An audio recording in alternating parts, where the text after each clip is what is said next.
Okay, so it's update time.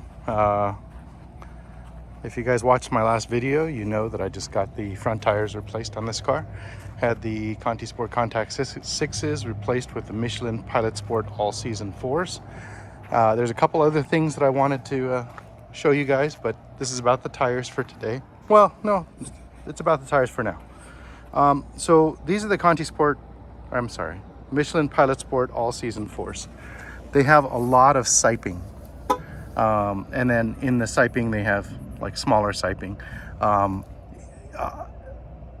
don't know if you guys have ever had snow tires, but I lived in Chicago for a while when I was in school, and I had snow tires, and they have siping, like micro siping within the siping. So they have a tendency to, if your alignment's not perfect, they have a tendency to feather. And when they feather, they get really noisy. But all of this siping, you know, the bigger the grooves are, the more potential you have to make noise. And I guess they designed these tires so obviously they're as quiet as possible. And I've always had, look at my bugs, I've had a lot of Michelins. I've had Michelin Pilot Sports, summer mostly.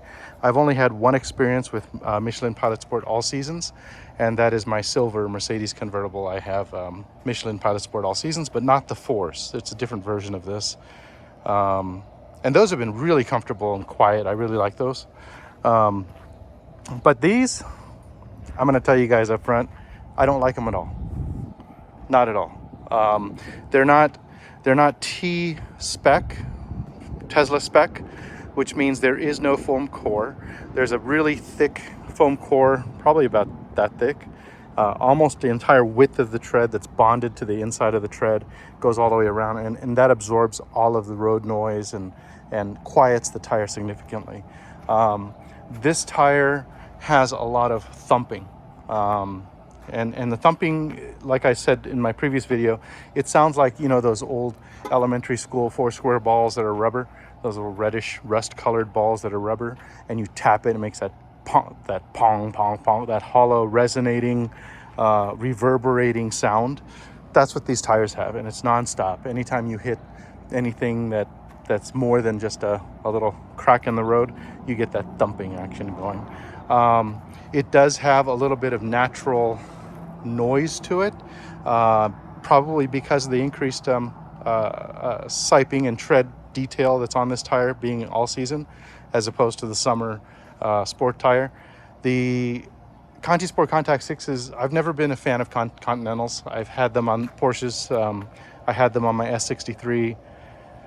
I think I had them on a couple of my 911s, and I just didn't like them. I didn't like the way they wore. They just had I just had some issues with them. But on this car, the Conti Sport Contact 6s, the 22-inch, I had no problems at all. They're super quiet. If you guys go back to my early videos and maybe the videos after that, you'll hear me say that this car is the smoothest, quietest car I've ever had, and literally magic carpet ride. This is not that anymore. So it's gained a lot of road noise. It's not as comfortable. It's not as it doesn't absorb the road imperfections in the road as well at all. And I think some of that has to do with the this particular tire, or the way Michelin does their tires. And what I mean by that is, this is a 265 35 22, and what that means is this 265 millimeters of tread or tire from rim bead to rim bead, 35% of that being the sidewall. So 265 millimeters times 35 divided by 2 gives you the sidewall height, and 22 being obviously the rim size. Even though the Conti Sport Contact 6 is 265 35 22, they measure things differently, or they design things differently. Because if you look at this tire, you will see that it's very squared, very, very squared. The Conti Sport Contact 6 tended to be a little bit more of a bulge. And I think that gives a little bit more of a supple ride, because when you have all vertical tire absorbing shock, there's not much flex there to be had outside of the rubber giving a little bit. So I really think that may have something to do with the ride quality. I've never had an issue with Michelin Pilot Sports, the summer tires. I've always had them on my Porsches. I had them on my Turbo. I had them on other 911s. I've had them on my Lexus. I always spec them out. I had them on my Model S that I had before this for 50,000 miles. Smooth, quiet, comfortable every time. No unusual wear, no road noise, no howling, nothing. Perfect tires. These are a different story. So I'm probably going to change these out. I might go back to the Continental Conti Sport 6s because there's no reason for me to give up that Magic Carpet ride for, you know, for longevity, because these served me 21,000 miles and I was real happy with them. So I'll take these off, put the Continentals on, go another 20-something thousand miles and change them again if I have to.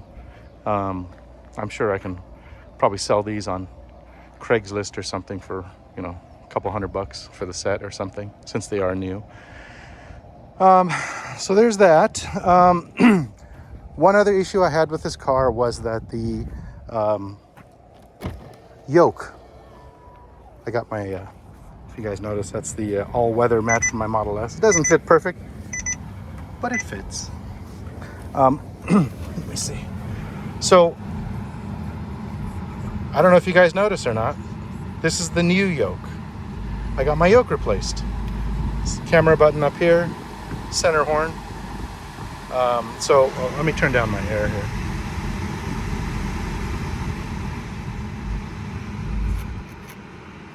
Okay, so I had a problem with this turn signal, the left side turn signal. About 3-4 times it wouldn't engage no matter how hard I pressed or how light I pressed, it wouldn't work. So I sent in a service ticket to Tesla. They did, I'm gonna close my door. They did a mobile service. So they came to my house. I just parked the car outside, it's pretty easy. They came to my house and I didn't really know what they were gonna do. They rescheduled my appointment saying they didn't have parts, didn't think anything of it. I come outside kind of midway through the appointment and asked him, hey, did you figure out what the problem was? And he said, yeah, we've never seen that problem. We don't know what it is. So we're just changing your wheel.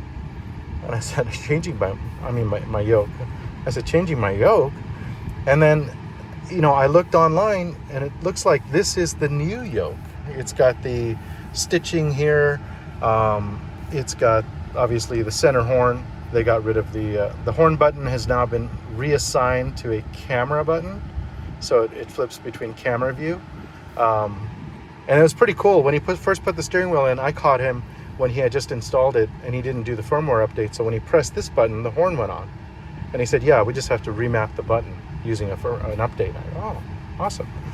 So the previous steering wheels had a problem with the material cracking and peeling. I never had that problem. I had the yoke in my S. That was the previous wheel. 50,000 miles, no issues.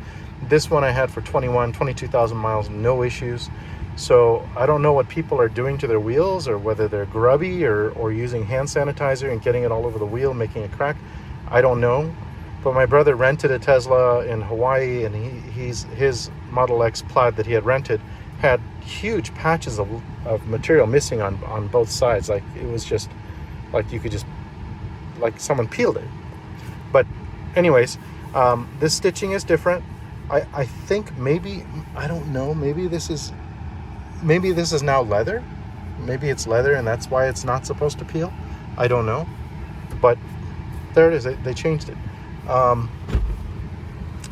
Thing number 2 that I wanted to show you guys is in the back. If you recall, I ordered a trunk divider from Poland, from a company in Poland. Here, let me move this stuff. I have my office out of town. So what it does is it divides the, just acts as a barrier. And it's kind of neat the way it's just a wedge, so it maximizes trunk space. It hooks onto the factory original net hooks. This side I took off, and weird, but it Dynamic PT, I guess that's the company, Dynamic PT. So I took it off because it was squeaking. It was really weird that the whole car was, that one hook was squeaking really bad. So I suppose if you wanted to, you could just make this at home. You can just figure out a way to attach it with some really heavy duty Velcro. They have some like 75-pound Velcro, which you can just put, strip down the middle, and it should probably take care of it. but I think that this is a pretty reasonable solution. It came with a net that goes from there, from those hooks, and it attaches to the coat hooks on top, so it becomes a physical barrier, like if you have a dog or something. But it's not elegant, it's decent, and it works. The only drawback is, for a couple of days my car smelled like plywood, and that's gone away completely, so now it's just fine. So get this back there. Anyways, there's my update. So Michelin Pilot Sport all season 4s, do not recommend. For the rear, they're fine. You should be running the same tires front and rear anyways, but you know, this is an all-wheel drive car. I've never ever lost traction in this car in a straight line, in a turn, anywhere, so I don't think it'll be an issue. If anything, if I put summer tires in the front, it's going to tend to oversteer, but I think the car's smart enough, it'll figure that out and compensate. And I would never push it that hard anyways. It's for travel. Anyways, that's my update. So I'll catch you guys next time.